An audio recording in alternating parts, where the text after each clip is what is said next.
हाँ, तो राम-राम भाई, कैसे हो आप सब लोग? आई होप सब ठीक हो गए। इसी के साथ शुरू करते हैं अपने आज की एक नई वीडियो। और जो एक बहुत ज़्यादा रिक्वेस्ट आ रखी थी मेरे पास एक ही चीज़ को लेके बार-बार कि भैया बुक्स कौन-सी लेके आए, बुक्स कौन-सी लेके आए या फिर अपने साथ में स्टडी मटेरियल क्या लेके आए। तो इस चीज़ के ऊपर बहुत सारे लोग वेट कर रहे थे इस टॉपिक के ऊपर मेनली कि हम बुक्स कौन-सी लेके आए।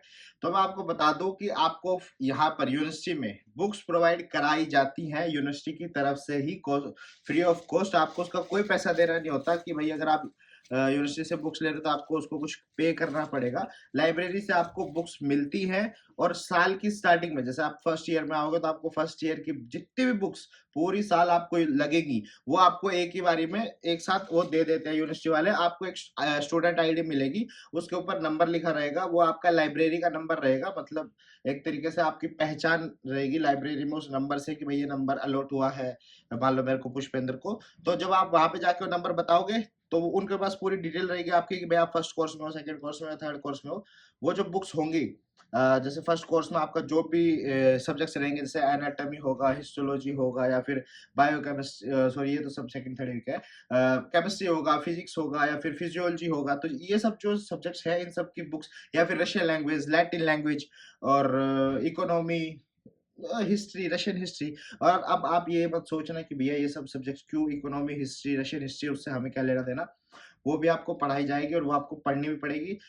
हालांकि उनके एग्जाम्स नहीं होते, एग्जाम्स आपके दो तीन ही होंगे मेन सब्जेक्ट्स जो केमिस्ट्री, बायो, फिजिक्स या फिर एनाटॉमी वगैरह, वो सब सेकंड ईयर के फर्स्ट सेम में आपके एग्जाम्स होंगे।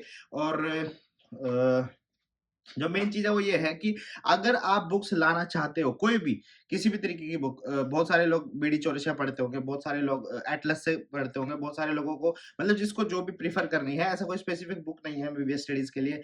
आपको जहाँ से समझ में आता है जिस बुक की लैंग्वेज आप वो यूज़ कर सकते हो। बट अगर आपको बुक लेके आनी है तो मैं ये कहूँगा आपको कि बुक अगर आप लाना चाहो तो टेक्स्ट फॉर्म में लाओ और सॉरी पीडीएफ फॉर्म में लाओ टेक्स्ट बुक जितनी भी है सारी। क्योंकि पीडीएफ फॉर्म में आप अपने लैपटॉप, फ़ोन, आईपैड, कंप्यूटर कहीं पे भी खोल के पढ़ सकते हो, उसका आपको लगेज नहीं देना पड़ेगा। एक तो आपके जो लगेज है उसके अंदर सामान उसका वेट नहीं होगा, ठीक है? तो आप और बाकी सामान ला सकते हो उसके साथ में। और ना भी लाओ तो भी कोई दिक्कत नहीं क्योंकि यूनिवर्सिटी प्रोवाइड कराती है हर सब्जेक्ट की एक स्पेसिफिक बुक जो आपको चाहिए और उसी बुक में से टीचर्स पढ़ाते हैं।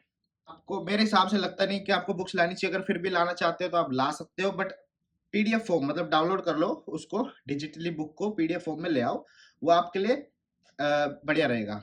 और अगर फिर भी आप फिजिकल फॉर्म में लाना चाहते हो, आपके पास है लगेज और आपको चाहिए मान लो, तो फिर आप ला सकते हो बुक्स। बाकी ऐसे कोई स्पेसिफिक बुक नहीं है, बीडी चौरसिया ले आओ। फर्स्ट सेकंड थर्ड ईयर के लिए तो सबसे बेस्ट वही है, ज़्यादातर लोग उसी से पढ़ते हैं। एक एटलस ले आना डायग्राम्स वगैरह समझने के लिए, अगर आपको मतलब फिजिकल फॉर्म में लानी है तो। अदरवाइज पीडीएफ फॉर्म तो आप यहाँ पे आके भी डाउनलोड कर सकते हो, तो इंटरनेट पे अवेलेबल है 24/7, तो आप वो कभी भी डाउनलोड कर सकते हो। बाकी बुक्स का जो मेन चीज़ है वो यही है कि आपको लाने की जरूरत नहीं है क्योंकि यूनिवर्सिटी प्रोवाइड कराती है और उसी से पढ़ाती है और वही आपको पढ़नी पड़ेंगी।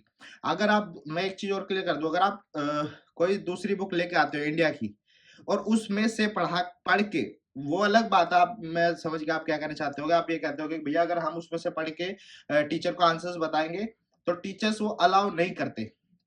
मतलब जो आंसर्स आप उस इंडिया की बुक से जो पढ़ के, मतलब ऐसा नहीं है कि बिल्कुल भी नहीं करते, बट लैंग्वेज उनको थोड़ी अपनी बुक वाली चाहिए होती है। हर बुक की एक अपनी अलग लैंग्वेज होती है, आपको पता है हर राइटर की अपनी एक अलग लैंग्वेज होती है।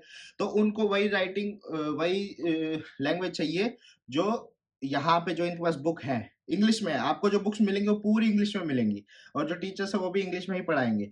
तो उनको वो जो लैंग्वेज चाहिए वो बुक वाली चाहिए जो उस बुक में लिखी है, जो इनके पास है, जो ये आपको यूनिवर्सिटी से प्रोवाइड कराते हैं। अगर आपको बीडी चौरसिया या फिर एटलस या फिर कोई और बुक पढ़नी है तो वो आप अपने लिए पढ़ना कि भाई मुझे इंडिया जाके 6 साल बाद, 2 साल बाद, 3 साल बाद या 4 साल बाद या 5 साल बाद मुझे अपना एग्जाम क्लियर करना है नेक्स्ट का या एफएमजी का जो भी होगा। तो उसके लिए आप पढ़ना, वो पढ़ाई करके, मतलब वो बुक पढ़ के आप कभी सोचो मैं वहां पे आंसर्स दे दूंगा तो आप पास हो जाओगे। बट टीचर्स थोड़े कंफ्यूज होंगे कि यार ये जो आंसर बता रहा है ऐसी कोई लाइन मैंने नहीं पढ़ी। क्योंकि मैं समझ गया आपकी बात। आप ये कहना चाहते हो कि भैया शरीर के अंदर हड्डियां तो वही 206 है, बोन सारी वही है, मसल सारी वही है, आर्टरीज, वेन सब कुछ वही है। तो मतलब ऐसा क्यों? वो भी अपनी जगह पे सही है कि उन्होंने जिस बुक को पढ़ा है उसके अंदर लैंग्वेज जिस हिसाब से दे रखी है, अगर आप वैसे ही उनको बताते हो तो वो ज़्यादा अच्छा समझते हैं कि हाँ भाई इस बच्चे ने पढ़ाई की है, क्योंकि वो समझ जाते हैं कि हाँ ये बुक हमने पढ़ी है, उसमें ऐसे-ऐसे लिखा हुआ है। तो बच्चा भी वैसे ही मेरे को बता रहा है तो इसने पढ़ाई की है। और अगर आप अदर लैंग्वेज में पढ़ा मतलब बताते हो, तो फिर वो समझता है कि यार इसने बुक पढ़ी नहीं है। उसको ये नहीं मालूम होता कि इसने अपनी कंट्री की कोई बुक या फिर अदर कोई राइटर की बुक पढ़ी है। हाँ, ऐसा नहीं है कि आप अदर राइटर की नहीं पढ़ सकते। इवन टीचर्स खुद आपको रिकमेंड करते हैं अदर जो राइटर्स हैं, जो और भी बहुत अच्छे-अच्छे राइटर्स हैं, जैसे यू असेंबली वगैरह के जो अच्छे-अच्छे राइटर्स हैं, जिन्होंने यू असेंबली तक की बुक्स लिखी हैं, वो भी आपको रिकमेंड करते हैं अगर उसके अंदर भी कोई टॉपिक या फिर कोई चीज़ अगर उसके अंदर अच्छे से बता रखी है, तो वो आपको रिकमेंड कर देते हैं कि ये वाला चैप्टर, ये वाला टॉपिक आप उस बुक में से पढ़ लेना। तो आप वो भी डिजिटल फॉर्म में डाउनलोड कर सकते हो। और टीचर्स खुद डिजिटल फॉर्म में, पीडीएफ फॉर्म में आपको बुक्स प्रोवाइड करा देते हैं। वैसे तो सब मिलती हैं यूनिवर्सिटी से, हर सब्जेक्ट की जितनी भी आपको चाहिए होती है। बट अगर एक्स्ट्रा अगर आप बात करो कि भाई जैसे मान लो कुछ टॉपिक्स जो यूनिवर्सिटी से जो बुक्स मिलती हैं, उनसे भी अच्छे और ब्रीफली समराइज किए हुए किसी अगर और बुक में है, तो वो बुक टीचर प्रोवाइड करा देता है अपनी तरफ से कि ये जो यूनिवर्सिटी से जो बुक मिली है, इसमें थोड़ा अलग तरीके से है टॉपिक, ये इसमें आपको ईज़ी पड़ेगा तो आप ये बुक रखो। वो पीडीएफ फॉर्म आपको व्हाट्सएप पे आपका ग्रुप बन जाएगा सबका, जब आप लोग आओगे तो आपके ग्रुप में वो भेज देगा। तो ये थी सारी बुक्स की इन्फॉर्मेशन। अगर आपको लानी हो तो आप ला सकते हो अपनी मर्जी से। और अगर आपको प्रिपरेशन के लिए अगर चाहिए तो मैं सबसे बेस्ट बता देता हूँ आपको, इससे ऊपर कोई बुक नहीं है। तो बीडी चौरसिया वगैरह या फिर कोई और अदर बुक लेके आनी है, तो मेनली मैं एनाटॉमी की बात कर रहा हूँ, क्योंकि स्टार्टिंग में फर्स्ट सेकंड ईयर में आपका वही चलेगा, तो इसलिए। तो अगर आपको बुक लेके आनी है तो आप कोई बुक मत लेके आओ, आप कोई भी प्रैप ले लो, या तो मैरो ले लो, सेरेबेलम ले लो, या फिर प्रीप्लैडर ले लो। और उनके साथ में जो नोट्स आते हैं, जैसे मैं दिखाता हूँ, जैसे मान लो ये है, मैं मतलब कोई ब्रांडिंग नहीं कर रहा भाई, छुपा देता हूँ अगर कहीं पे इसके कुछ है तो। ये देखो, ये देखो, जैसे ये है, तो ये बुक जो है ये मेरी, मैंने एक प्रैप लिया, मतलब उस पढ़ाई करने के लिए अभी एफएमजी की जो सब्सक्रिप्शन मैंने लिया हुआ है, उसकी बुक्स है ये सारी मेरे पास। और इनके अंदर सभी समराइज्ड नोट्स हैं, ठीक है। तो आप ये वाली जो अगर किसी भी अभी ले लो, मैं तो कहता हूँ, बहुत सारे लोग कहते हैं कि भाई थर्ड ईयर के बाद में लेना, थर्ड ईयर तक मत लो। बट मैं आपको ये पर्सनली वो करूंगा कि आप थर्ड ईयर तक का वेट मत करो।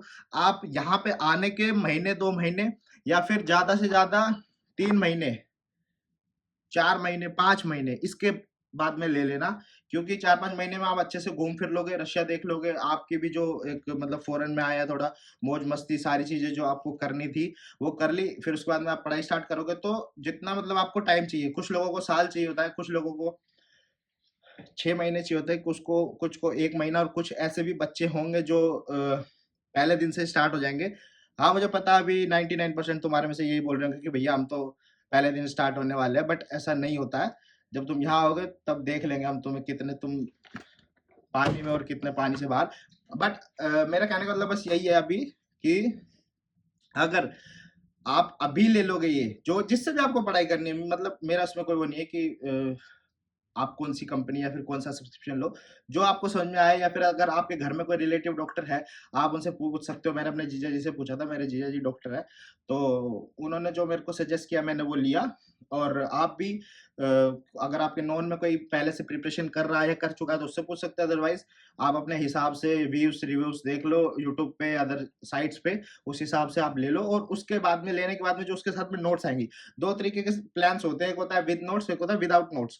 तो आप विद नोट्स वाला लेना, क्योंकि आपको 6 साल काम आएगा। और मैं कहता हूँ कि फर्स्ट ईयर में ले लो, जो टॉपिक आपका यूनिवर्सिटी में चलता रहेगा वो यूनिवर्सिटी में पढ़ना। यूनिवर्सिटी में पढ़ने के बाद में जब आप घर पे आके पढ़ोगे तो वो वीडियो में चला लेना, आपकी प्रिपरेशन भी साथ के साथ होती रहेगी। और 6 साल मिलेंगे आपको प्रिपरेशन करने के लिए। हालांकि हमसे ही गलती होगी, हमने थर्ड ईयर के बाद में सोची ये चीज कि भाई अभी 3 साल है, हम प्रेप मतलब प्रिपरेशन कर लेते हैं एफएमजी वगैरह की। बट हमें फर्स्ट ईयर से स्टार्ट कर देनी चाहिए थी। तो जो टॉपिक्स, जो मतलब सब्जेक्ट्स हमारे फर्स्ट ईयर से चल रहे थे, जैसे anatomy, histology, pathophysiology, path and path मतलब फिजियो, तो वो सब टॉपिक्स हम साथ के साथ कर लेते हैं। अभी हमें उनमें अलग से एनर्जी डालनी नहीं पड़ती। तो आप ये गलती मत करना, आप फर्स्ट ईयर से तैयारी स्टार्ट कर देना। और मैं तो कहता हूँ कि अगर आपको बुक्स लेके आनी है, अगर आपको मतलब ऐसे बुक्स का ही पूरा वो है कि भाई बुक्स बुक्स कौन सी लेके जाएं, तो कोई भी सब्सक्रिप्शन खरीद लो। और उसका आप नोट्स वाली जो भी बुक्स आएंगी उसके साथ अभी खरीद लो इनको, नोट्स को आने में भी टाइम लगता है, तो आप 15 अक्टूबर के आसपास आओगे तब तक आपके घर पे डिलीवर हो जाएंगी। तो इनको साथ में लेके आना, ये 6 साल आपको काम आएगी और इससे बाहर आपको कुछ भी नहीं चाहिए, कुछ भी नहीं। जो भी है इनके अंदर सब कुछ है। आपका एग्जाम निकल जाएगा इतना है, और उससे ऊपर हमें चाहिए भी नहीं, हमारा एग्जाम निकल जाए बस। बाकी जो चीजें हैं वो सब आप स्किल्स प्रैक्टिकल में सीखते हो। ये जो थ्योरी है हमारे को इतनी चाहिए कि हमारा एग्जाम क्लियर हो जाए, ठीक है। तो बस इसी के साथ खत्म करते हैं अपनी ये वीडियो। और बहुत सारे बच्चों का ये डाउट था कि भैया हमारा इनविटेशन लेटर नहीं आया। मैं इसी वीडियो में बता देता हूँ अलग से क्या मैं वीडियो बनाऊंगा, और अलग से बना भी दूंगा अगर आप लोग कहोगे तो। बट इनविटेशन लेटर बहुत सारे बच्चों को मिल गया, बहुत सारों का भी आना बाकी है। तो जिनका मिल गया है कॉन्ग्रेचुलेशन, जिनका नहीं आया है थोड़ा वेट कर लो, आ जाएगा आपका 1, 2, 5 अक्टूबर तक आ जाएगा। और उसके बाद में आपके 10-12 दिन वीजा लगने में लगेंगे, और आप 15 से 20 अक्टूबर के आसपास फ्लाई करोगे, डिपार्चर हो जाएगा आपका इंडिया से, जहां भी आप जा रहे हो, जिस भी कंट्री में, जिस भी यूनिवर्सिटी में, वहां पे, ठीक है।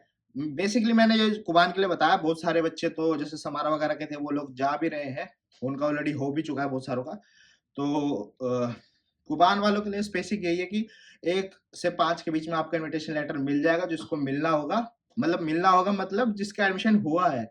अभी ऐसा नहीं है कि भाई आपका एडमिशन हुआ और आप सोचो कि भाई मुझे नहीं मिलेगा, मिलेगा आपको, सबको मिलेगा, जिसने भी एडमिशन करवाया है, हुआ वाला नहीं, जिसने भी करवाया है, ठीक है।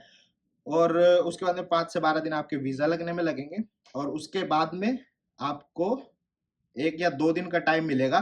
तो अपनी शॉपिंग वगैरह पहले करके रख लेना, सामान वगैरह सब पैक कर लेना, उसके बाद में आना। और जिसने भी अभी तक वीडियो नहीं देखी है, मैंने एक स्पेशल वीडियो बनाई थी जब मैं आया था घर से, ऊपर मैंने आई बटन में पिन कर रखी है, और डिस्क्रिप्शन में उसका लिंक भी है कि अगर आप आ रहे हो तो अपने साथ क्या क्या सामान लेके आए। तो आप वो देख लेना और अपनी लिस्ट बना लेना कि आपको यहाँ पर क्या क्या चाहिए, उस हिसाब से आप अपना सामान ले आना।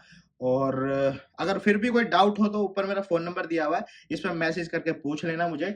कॉल मत करना, क्योंकि आप लोग डायरेक्ट कॉल मिला देते हो, तो थोड़े से मतलब क्लास में होता है, फिर इधर उधर कहीं कहीं किसी काम में होता हूँ, तो कॉल पिक करने में मुझे दिक्कत होती है। तो प्लीज पहले मैसेज करना, फिर उसके बाद में कॉल करना, मैं खुद कर लूंगा आपको कॉल, ठीक है। और बाकी बहुत सारे बच्चों ने मेरे को मैसेज किए थे, मैं एक्चुअली में जो ये वाला जो नंबर का व्हाट्सएप है, जो जिस पे आप डाउट्स पूछते हो, वो मैंने इस फोन में रखा हुआ था।